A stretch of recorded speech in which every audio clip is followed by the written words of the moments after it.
I'm Sharon Ijason. On this week's episode of the program, we will be giving you highlights of activities that happened in the labor sector in the year 2018. Of course, the labor sector consists of workers, employers of labor, and the government. Let the conversation continue in the moment.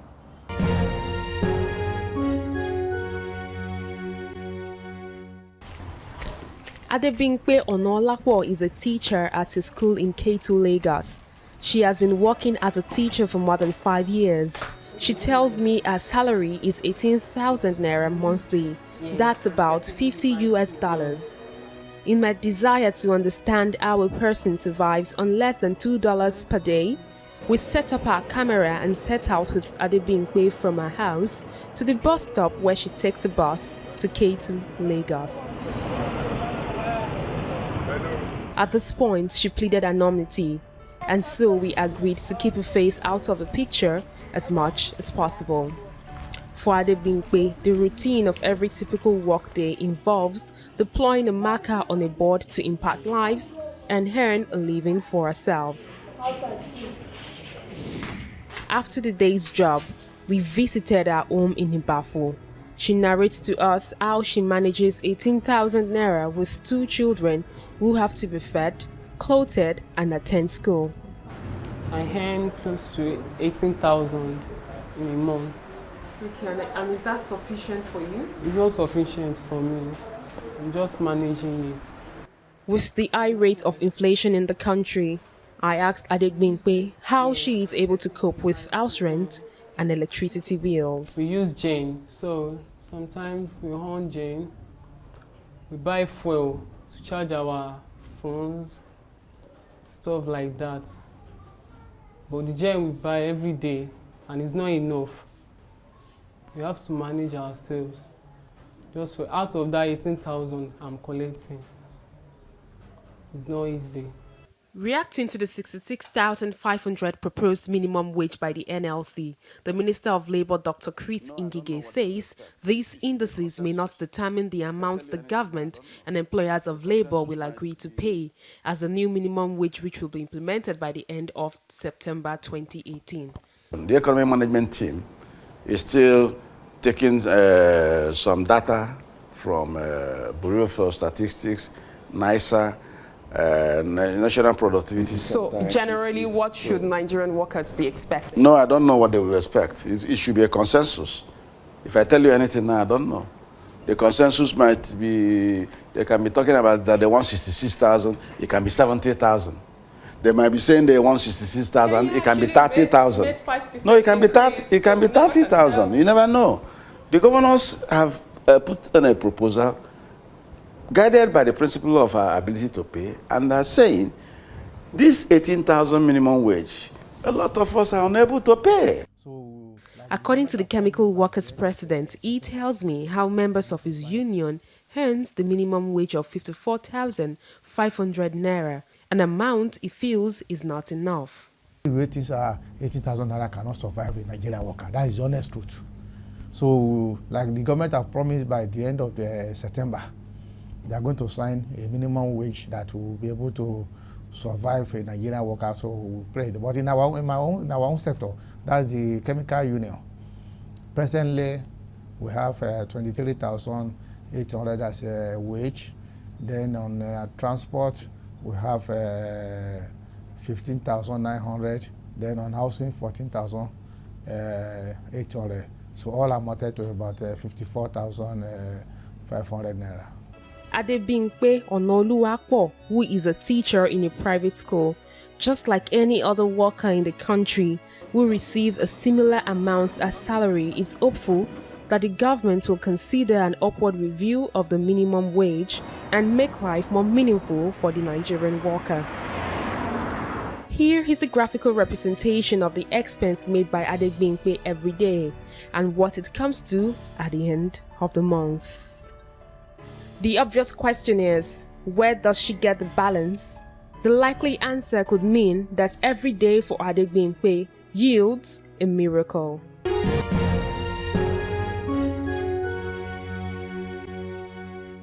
Lagos, like most resilient cities of the world, is a place where abundant resources meet effective resourcefulness, but most importantly, it is a city that never sleeps.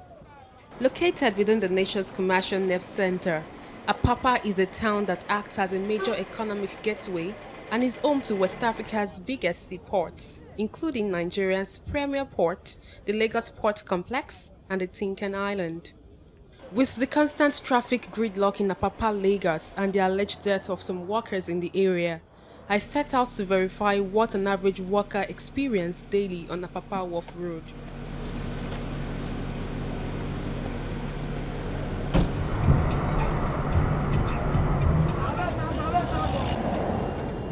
It's 4:30 a.m. and my subject Ayo Ajayi, a dock worker, lives in Agbado Ijayi, an outskirts of Lagos State. I met him at the bus stop of his house, we exchanged pleasantries and then set out for his workplace in Apapa.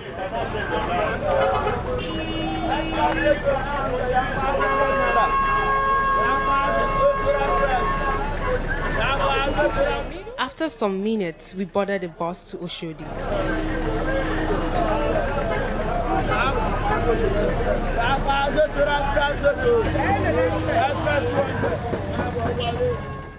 So you're telling me now that this is normal stress you go through. You told me that you wake up as early as 3:30 a.m. Well, it was not like that before, because a journey of from Kola to Wharf under normal condition is a journey of less than 1 hour.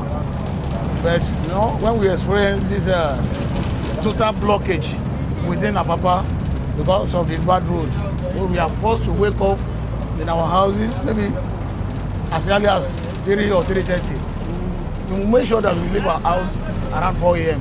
So to get to work maybe by 7 or 8 a.m. in the morning. So a journey that's supposed to take us for 1 hour before is now 3, 4, 5 hours. It was a little tiring. I dozed off a bit, but had to brace up for the long journey ahead.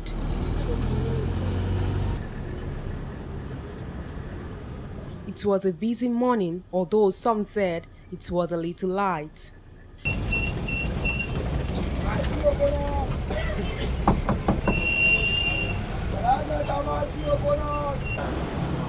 At Oshodi Express, I and the crew could not get a direct bus to Apapa Wharf. And it was only a matter of time we realized what was ahead was total roadblock on both sides of the road.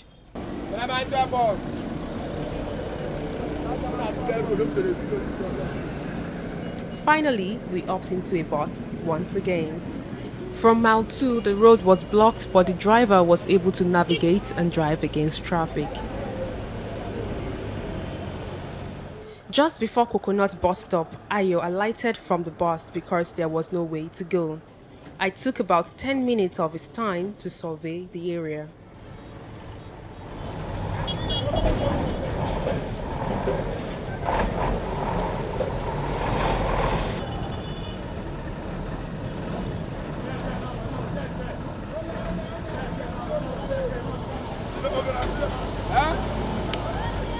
If you know,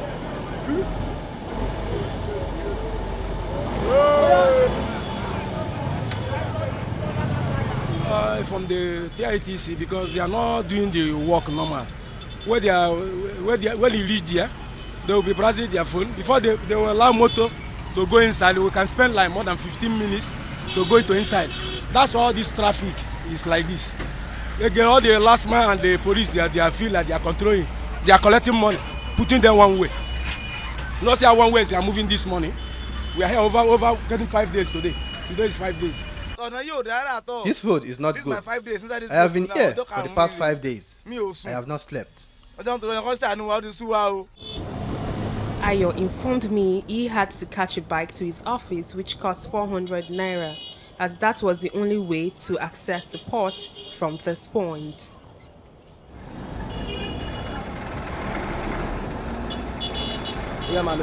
A little curious on what the journey will look like, I remember how my day began. From my official car to a bus, and now a bike. A bike that has to maneuver in between tankers and trucks. It was quite a stressful and risky adventure. Ayo, who left his house at 4:30 a.m., arrived his workstation at 9:30 a.m. Coming to Apapa is like going to hell, because I leave my house around 4:30 a.m. See the time now. I think the time is 9:30. I get to Apapa around 9:30. I'm still going to work, and I'll be at my working place till 6 p.m. So I don't know, and it's like that every day. We spend more money, we spend more time on the road. So I have to come down on the road and carry Okada. I enter Okada because of the bad road. We are paying triple of the normal fare, but we are helpless. There's nothing we can do. When Ayo finished the day's work, it was 6 p.m. already. I followed him, but this time he went through a water channel.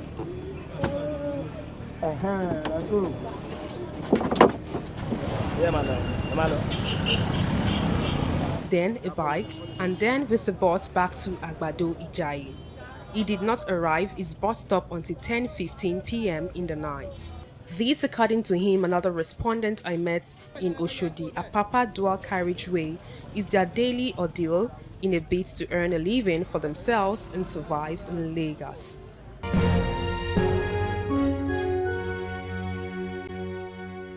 The plight of pensioners in Nigeria, especially ex-workers of the Nigerian Security Printing and Minting Corporation, according to many, has become worrisome as senior citizens who once worked for the company are not well taken care of by the government. For 26 years, we are in court, no justice. It's more than 25 years since the Nigerian Security Printing and Minting Company forcefully retired about 1,200 workers. Records show that some of the workers who had served the company diligently between 10 to 25 years earn as little as 1,000 naira as monthly pension or nothing at all. There must be justice. There must be justice. From May 1991 up to today, many people, some people have been receiving 1,000. In fact, today we are receiving 700. Some 800. Some up to now, some people are still receiving that 800 as a pension. As a general manager or assistant general manager in the Mint, I'm receiving 2,800 naira every month up till this moment. My husband doesn't joke with his work. Felicia Okafor, who is a widow to Thomas Okafor, tells me her husband served the company for more than 17 years and received a certificate in recognition of his long and active service. According to Felicia, her deceased husband, who worked in the currency department, was hardworking and was never found wanting, despite the several risks involved. When they gave him the compulsory retirement, they didn't give him anything. I and my children, we started suffering since then. As a result of this man, he developed hypertension, which resulted to stroke, which he suffered for 3 years. And my children, we suffered. Even the pension. The pension, they started giving him 305 naira. There was a day they increased it to 700 naira before the man's death. Here is the spot where Thomas Okafor was buried. Just like him, many of his other colleagues who worked with the Nigerian Security Printing and Minting Company may die before they get justice. 20-something years, and they continue to give him 1,000 naira. Akonji Mudashiru Bolanle is also one of the retirees of the company. He says he was on annual leave when he was forcefully retired in 1991 after putting in more than 22 years of service. He released a statement of account from First Bank which clearly shows he receives 1,088 naira 64 kobo as monthly pension. Anybody are working as me in that time, we do it like our father job. It is only myself, Aderibigbe.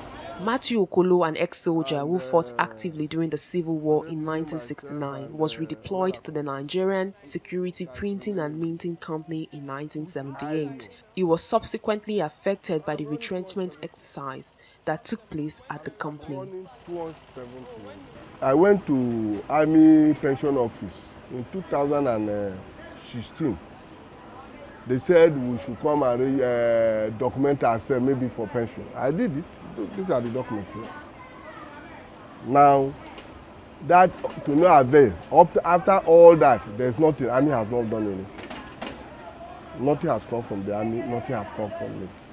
When I visited the Nigerian Security Printing and Minting Company, I learned that there is no corporate communications officer that could respond to TVC News inquiries, so I was directed to the reception by the gates, where I gathered that there is only a legal department, that my request for the company's side of this grim story was turned down.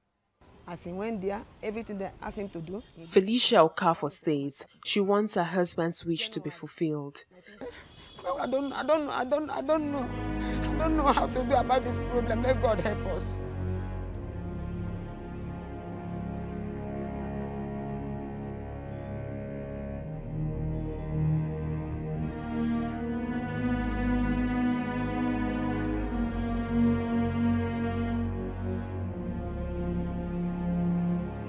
Matthew Okolo also hopes his prayers and those of other ex-Mint pensioners who exited the company between 1991 and 2005 will be heard.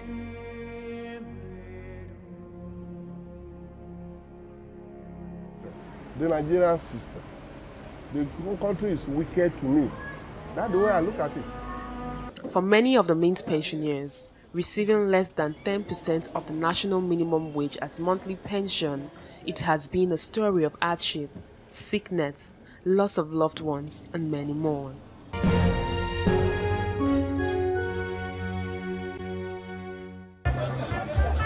Members of the Nigerian Labour Congress, Trade Union Congress, and the United Labour Congress held a monitoring exercise in Lagos. They moved from Alausa to the local airport, Maryland, and the Lagos Island to ensure compliance.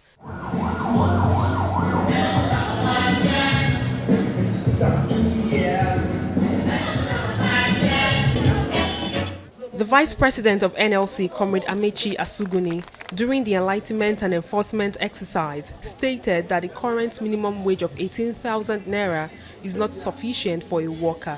We are demanding that the wage of Nigerian workers be increased. Up to now, government has not done anything meaningful. They've not even made an offer that we have considered as deceitful, and we are not tired of making this statement.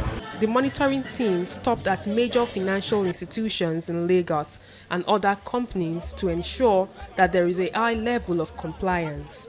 What affects one affects the other. The funds in circulation affects the funds in the banking system.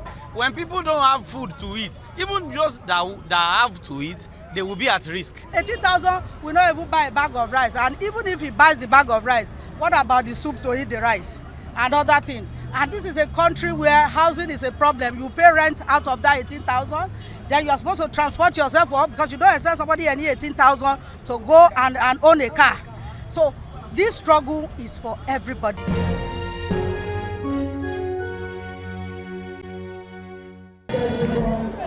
Nigerian workers joined their counterparts all over the world to commemorate the 2018 Workers' Day. In a carnival-like atmosphere, workers dressed in different colorful and crested attires that best projected their unions for a march around the Eagle Square. It has become a yearly ritual to mark the day, but workers are not unmindful of what is topmost in their hearts, which is getting government at all levels to alleviate their sufferings by presenting them a better deal. They want the government to take as priority the implementation of the minimum wage as soon as it is passed into law. The benefit of a national new minimum wage cannot be overemphasized. An increase in the minimum wage will pull many workers out of poverty. A new wage will put the country in positive light globally. The federal government must ensure that the federal allocation are not released to state and local government that refuse to implement the minimum wage. We are battle ready against public and private organizations that will refuse to conform with the new minimum wage. At our disposal is the power of our votes. We shall ensure that governance and government that refuse to pay the national minimum wage will not receive the support of the working class, pensioners and their families. We are delighted to know that the Tripartite Committee on National Minimum Wage has started its assignment in earnest. It is our hope that given the high expectation of Nigerian workers, the committee will complete its work by August 2018 as planned, so that by the last quarter of this year, the hard-pressed Nigerian workers will have a new lease of life. As institution members of the committee, our mandate is very clear. It is what we are pursuing. Assuring the workers of the federal government's commitment in ensuring a new minimum wage for Nigerian workers, the Minister of Labour, Chris Ngige, charges Nigerian workers to cultivate the culture of communicating rather than embarking on strike at every disagreement. I use this occasion on the May Day to encourage workers to always imbibe the culture of communication and uphold the principle of the use of strike as a last resort. Let us endeavor to conserve our mandates productively. I promise you that our doors will always be open to engage your leadership towards a consensual end in all relevant matters of interest to workers' welfare. Central to the theme of these events in recent years has been the issue of remuneration of workers, workers' welfare and productivity. Judging from recent agitations and previous presentations, it is quite evident that the twin issues of workers' welfare and productivity also form the mainstay of the agenda of the labor movement at the present time. The theme for this year's Workers' Day, Role of Labour Movement in National Development, there to struggle, there to win. The workers are optimistic that the Tripartite Committee's report on minimum wage will be in their favour and will give their struggle a meaning.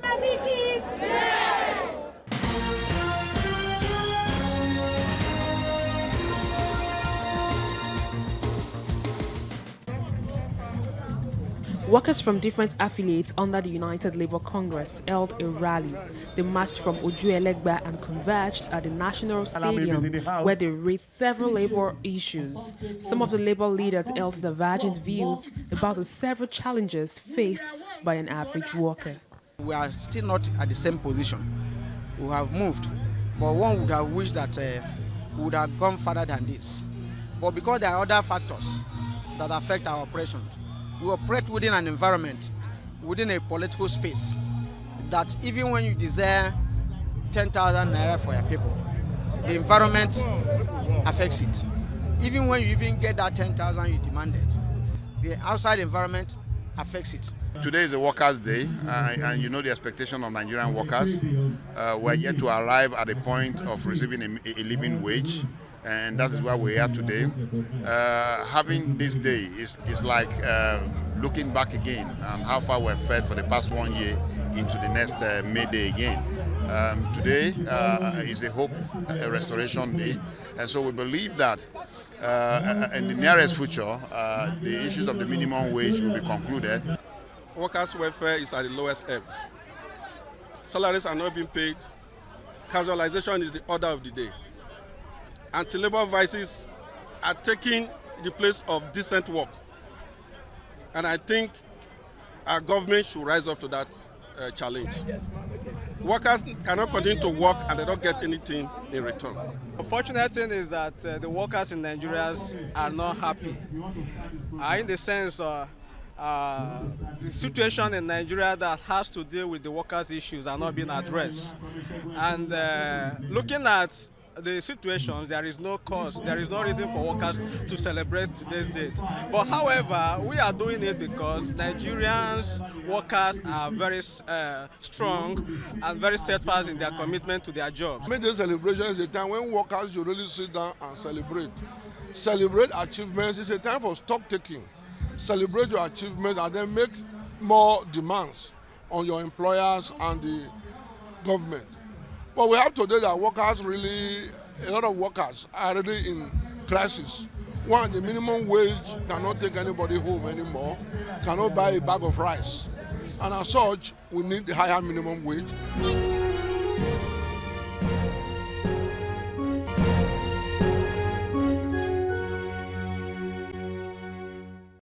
The election of the president of the Nigerian Labour Congress, Ayuba Waba, as vice president of the governing board of the International Labour Organization in Geneva has generated an atmosphere of hope for workers in Nigeria and the African continent in general.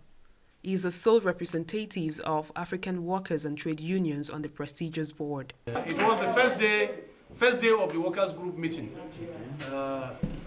Nigeria, and particularly the president of the NLC, was elected even in absentia as the president of the vice president of the 107 session of the ILO, and I think it's progress, and therefore by that we are members of the selection committee for this 107 session. So actually it's progress, and that is to recognize the fact that NLC have been able, and Nigerian workers have been able to regain their position. Some labor leaders who are delegates at the International Labour Conference reacted to the development, noting that serving on the board of the ILO will give Nigeria and other African countries a voice at the international stage. It's a very big opportunity because presently now the situation in Nigeria, we are presented at the ILO today. What happens in Kaduna State and Kogi State. How the government just woke up one day and said he prescribed the NUT, the NOGE in the Kaduna State, likewise Kogi. So all these things, and even the killing in the labor circle. Even see from the paper presentations on issues of Nigeria, we had a cooperation from many countries, and it's because of the influence as a member of the board. With this additional position being added, I can assure you of more influences that we'll get internationally, and that will influence some of the decisions, technical decisions that will be taken at the headquarters of ILO.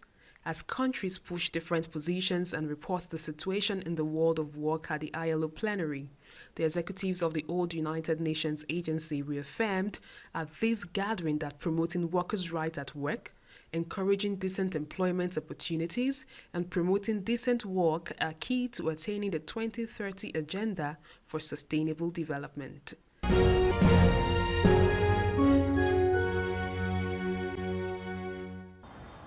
And that's been the lineup of activities that happened in the labor sector for the year 2018. From High and the Labor Lens crew would like to use this opportunity to thank our partners, NLC, TUC, United Labour Congress, Pengasan, Nupeng, Maritime Workers Union, Medical and Health Workers Union, NUI, Association of Senior Civil Servants, NOGE. You all made this happen. Let's make 2019 a better working place for Nigerian workers. And that's all we can take on today's edition of the program.